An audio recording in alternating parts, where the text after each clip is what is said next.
Halloween, nothing to do. Well, not nothing.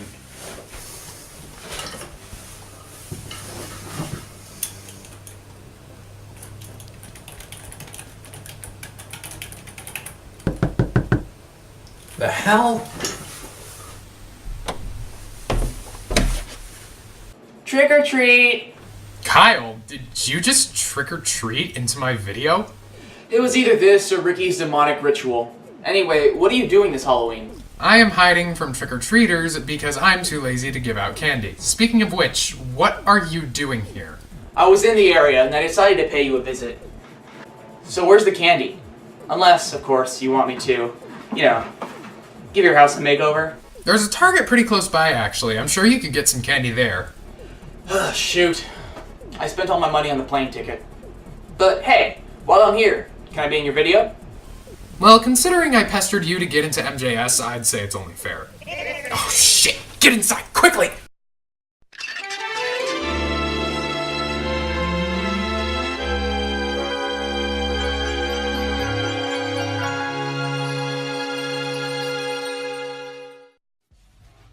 You know, I've always wondered what made the human skeleton such an icon of horror. If I had to guess, it's because the concept of human remains without any form of centralized life-giving structure moving on its own is a scary thought. Or maybe it's just that human skeletons only really show up when something has died, and well, look at them. A smile only a mother could really love. Probably because their mother is in the same ghost ship as them. Over literal hundreds of years, skeletons have sort of evolved throughout different media as both a scary and a storytelling element to the point where they've become one of the most diverse elements in telling a spooky tale. So today we're gonna dislocate Aiden's inconsistent upload schedule and actually post some content about these bona fide representations of what it means to scare the skin off of people. Thanks, I appreciate it. Oh, here's another one. Your home state looks like a flaccid boner. Alright, I think we're done with this part.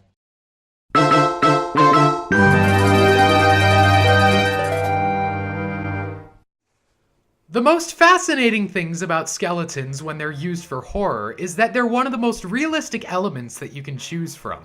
I say this meaning that each and every single one of us has a skeleton inside of our body. So what if you were to take that concept and make it into a character? You know Eliza from Skullgirls? Ooh, yeah.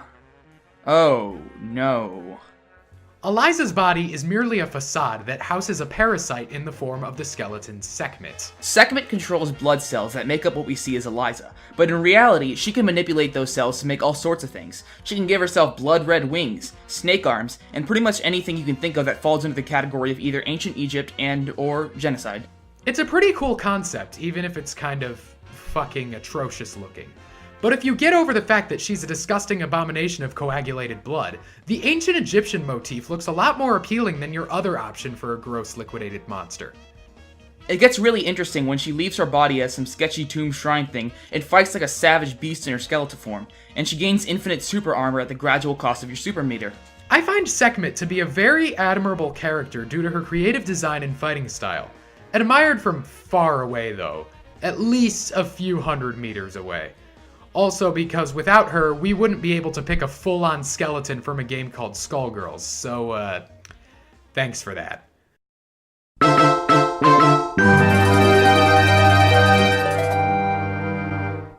Skeletons, it seems, can be grouped into two different categories once they're made into characters.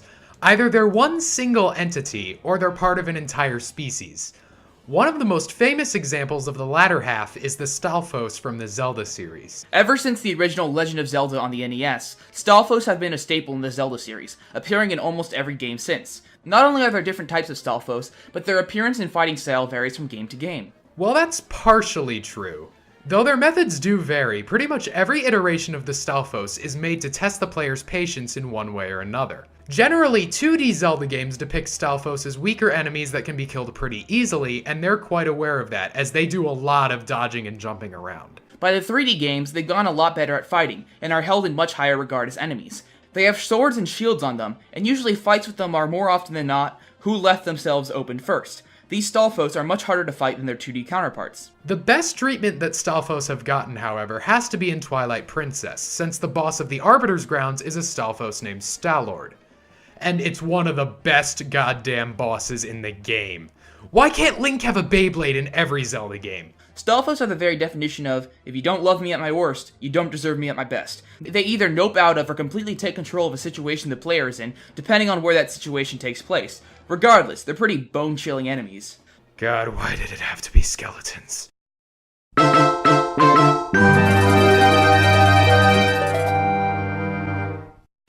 There were a lot of gray areas in the decision-making process for this video, none of which we were able to actually include. Well, almost. In the Persona games, each playable party member has a persona which is more or less just a JoJo stand. Persona 5 is about a group of teenagers who aim to steal the hearts of corrupted adults and make them bear the weight of the crimes they've committed. Seems like a realistic enough topic at first glance, but they do this by going into an alternate reality and dressing up as thieves with super stylish masks. Ryuji Sakamoto becomes a fully fledged phantom thief shortly after the main character does. He takes the codename Skull and wears a skeleton mask with his outfit. Other than that, though, nothing else about Ryuji qualifies as a skeleton, except his persona. Based on William Kidd, Captain Kidd proves time and time again that Ryuji is a valuable asset to the Phantom Thieves. Looking past the fact that he's a ghost pirate who uses a pirate ship as a surfboard, the captain can sure pack a punch when he wants to. Not counting ones you could have potentially stolen with Joker at this point, Captain Kidd is the first physically based persona you get. It does get attacks that cost SP, but a good portion of his attacks drain his HP in return for physical damage. It's up there with Yusuke's persona Goemon for having some of the most physical attacks on a persona, but it really makes sense considering Ryuji's personality and tendency to charge into things that he really shouldn't be charging into. The electric side of Ryuji's personality is highlighted with his non-physical attacks. In addition to the physical ones, he gets stronger versions of basic single and multi-target electric attacks the more he levels up. If you knock down enemies that are weak to lightning and follow up with his physical attacks, Ryuji can clean house with this guy. To add on to how much Captain Kidd fits with Ryuji, the ultimate version of Captain Kidd that you get by maxing out Ryuji's Confidant is based on Sun Wukong, which, if you're familiar with the Dragon Ball series, is the same thing that Goku's based off of. Not a skeleton, but still, it fits.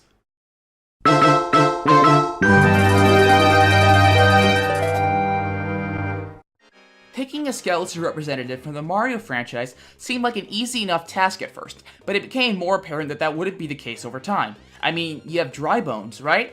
But there's also Dry Bowser. And if you take a look at the spin-offs, notably Paper Mario The Thousand Year Door, picking a skeleton from the Mario series becomes increasingly challenging. But with the sheer popularity of the classic Dry Bones paired up with 30 years of history, the more obscure Mario skeletons are a bit outmatched. Still though, the Dry Bones is a classic Mario enemy. What they lose in speed, they gain in endurance. Without the aid of certain power-ups, the Dry Bones are impossible to kill. Sure, you can break it apart for a few seconds, and you hear an astonishingly memorable sound effect, but it comes back. And I'm not personally a walking skeleton, but I'd be pretty pissed off if I was stomped on and fell apart. The Dry Bones will inevitably come back, and it won't forget the time you killed it. As the bones come back together, the Dry Bones uses its second chance at life wisely, just going on with its business. Although you would expect the Dry Bones to gain some wisdom from its immortality, it still is a Mario enemy, and Mario enemies don't tend to be very smart. We shouldn't discredit it though. We've been skirmishing with it in Bowser's seemingly infinite supply of castles and towers for 30 years, and we look forward to 30 more.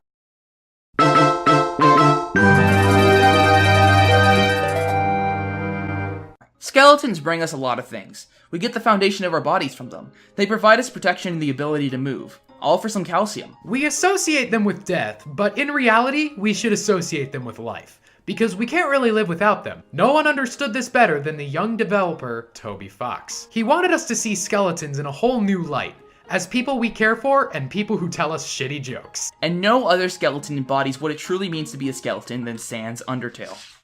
Fuck, wrong picture, my bad. Sans, as a character, is a good reflection of what Undertale is overall. He's weird, wacky, full of anti-humor, and has a lot of depth. Sans is the brother of Papyrus, and the two of them monitor the town of Snowdin and keep watch out for invading humans. At least, that's what they used to do. All it took was one human, Frisk, to melt the brothers' hearts and create a long-lasting friendship. Well, for one of them at least, the other just didn't care. Sans acts as a caring, wise, but still funny voice of reason throughout the story. He'll interrupt your quest a couple of times to give you a good talk and help you think things through. He stays consistently cool-headed throughout the story. He's a bit of a fourth wall breaker, and he has a good time cracking jokes, but they're in good taste. But that's just one timeline. In another, the underground's fear of humans was validated when Frisk fucking killed everyone, and Sans didn't like that, so he beat the shit out of Frisk. Unfortunately for him, Frisk survived. Well, sort of. After getting destroyed by Sans, Frisk reversed time again, and again, and again, until he had memorized all of Sans' attacks and whooped his ass. Undertale as a game seems like a silly Earthbound-inspired RPG at first glance, but this is merely a facade. Undertale Below the Surface is an art project that critiques how a lot of things you do in video games are kinda fucked up. You know how in RPGs, in order to level up, you have to essentially commit genocide? This game pokes fun at this and creates a world where what you're doing is just the normal grind in your typical RPG. As in, you're killing people with loved ones. Sans is the one character who knows about the fact that there is essentially a god, you, who has been resetting the world and he's been living the same life over and over again. And you know, that's kinda depressing. And it's seen in his boss fight. He's throwing everything he can at you, not to kill you, but to frustrate you enough that you'll reset the game and maybe not kill everyone this time. Overall, Sans from Undertale may seem like a typical troll character, but when you look closer you realize he's an existential, three-dimensional, tragic hero, and is our personal favorite skeleton in gaming. Hi there, I'm switch1e. I'm the guy Duplagos made this video with. If you like his content, feel free to check out mine. We make similar stuff, so if you enjoy him, you'll probably enjoy me. If not, feel free to check out some more of Duplagos' stuff. I mean, there is stuff to enjoy. Thanks for watching.